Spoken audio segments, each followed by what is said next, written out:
Hey all, welcome back to the channel. Today I'm going to show you how to remove, test and replace the pinch protection jam sensors on the back of this power back door on this 2023 Toyota Sienna.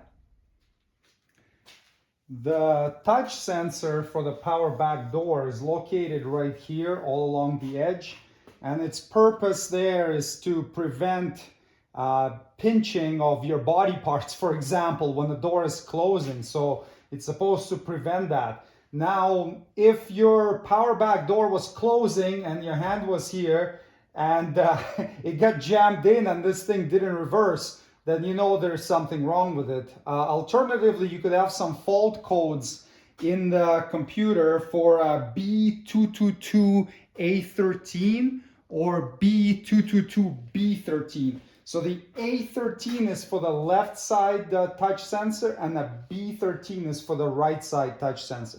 So let's see how we would test and inspect them and then how to replace them if they're faulty. We will start by removing these two access covers right here. Use a plastic trim tool to disengage it, and I'll put the links in the video description for the tools that you may find useful in performing this job. So we have a little notch right there that we can get the trim tool into, and then just work your way around. This cover is just held by a number of these clips, and then there are two claws at the end. So don't try to pull it from this side. Disengage it from here and then pull it out like this. And then do the same on the other side of the hatch. And now you have a 10mm head bolt right here to remove. And the same on the other side of the hatch. And now this panel is held on by a bunch of clips. You just grab it anywhere through one of these openings and just gently disengage it and go all around and disengage all the clips. So you can see the red ones right there on the back side. That's what's holding it on. And then just check all the holes and make sure that none of the clips got left behind. Sometimes they stick in the holes, and then when you go to put the panel on, you won't be able to reinstall it because the clip will be preventing you. Well, you'll reinstall it, but it's not going to be done correctly. Now that the cover is removed, we can locate the wire for the touch sensor connector. On the left side, it's this one right here. And on the right side, it's this right here. To disconnect it, you just pinch this little tab right here and then pull the connector out. Sometimes it's a little bit difficult to do, so you can just use a small flat blade screwdriver to help you. And now we can test the resistance here with the touch sensor open and with it closed and see what the resistance is.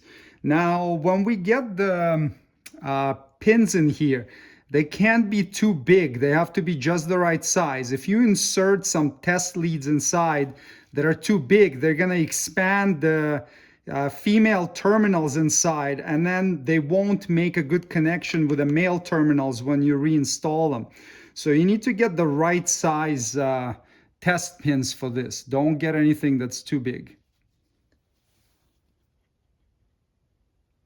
So when you get them in, they should fit in just a little bit snug.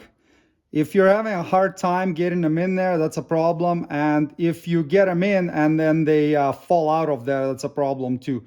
So these ones should be making a good contact. And now we can use a multimeter to check the resistance there.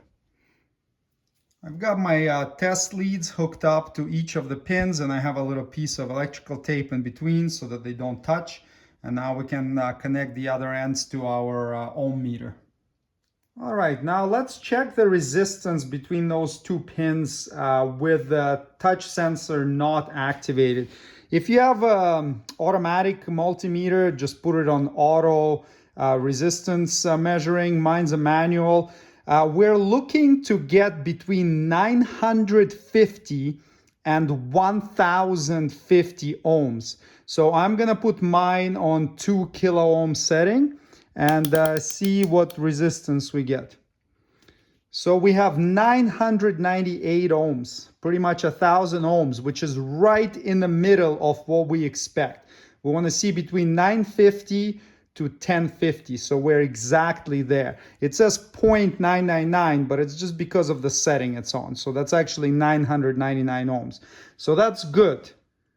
Now let's test the pinch protection sensor. So when it's squeezed, the resistance should drop to below 100 ohms on it. So that's a pass. So let's take a look, squeeze it right here. So that drops to about 8 ohms. So that's good. Let's squeeze it over here. That drops to 13, 12 ohms. So that's great. So you can go along and just test it in a number of spots and make sure that when you squeeze it, it drops below 100 ohms, and it does. So in our case, our touch sensor is fully functional. So if you had fault codes, then it's probably not in a touch sensor. It could be in a wiring or the harness connector, etc. So it would need further diagnosis.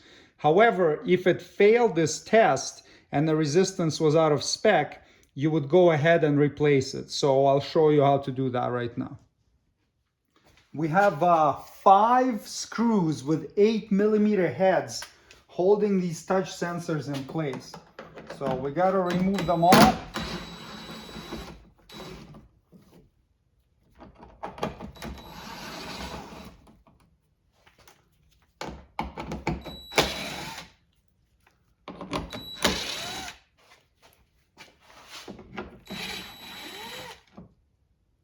And now it's still held on by like little alignment tabs or clips.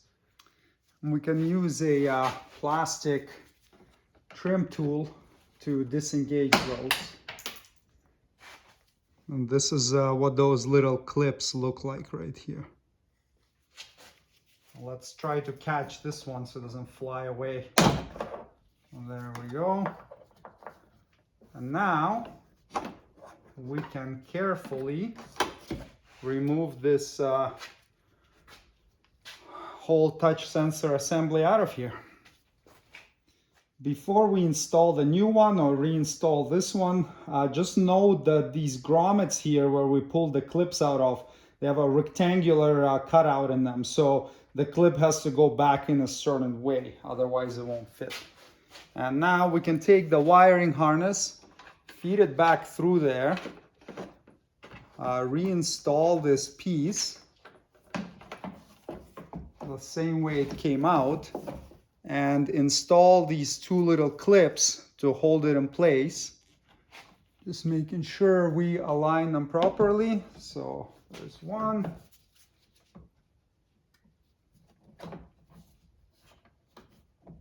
And there's the other one. And now we can reinstall the 5 screws. Now, the manufacturer doesn't give a torque spec for these screws, but they go into plastic grommets. So don't be tightening them with an impact gun or a big old ratchet. Just tighten them by hand. Don't over tighten them so that you don't strip the inside of the plastic grommets, damage them. So just lightly snug them up, just like this, so that the touch sensor doesn't fall off, but they don't need to be super tight. So do all 5 of them, and then we can reconnect the connector. Just plug it in until it clicks. And we can test it to make sure it works. So start closing the door and then just pinch a section of it and the door should stop. There you go. So that's good. It's happy. Now we can reinstall the cover for the hatch door. To install this cover, just again, double check that none of the clips were left in the body of the vehicle. If any are left there, remove them with a clip remover and reinstall them back into the cover. And then just line the cover back up, nice and level.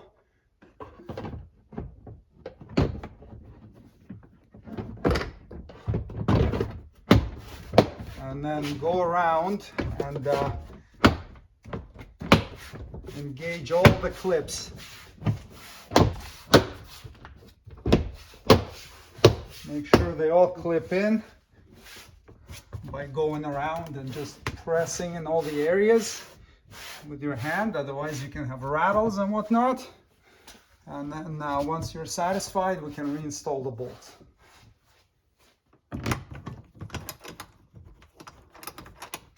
Now, they don't give a torque spec on these, but around 4-5 foot-pounds is plenty. It's good. Reinstall the cover. You've got the 2 hooks and then 4 clips, and then do the same on the other side, the bolt and the cover.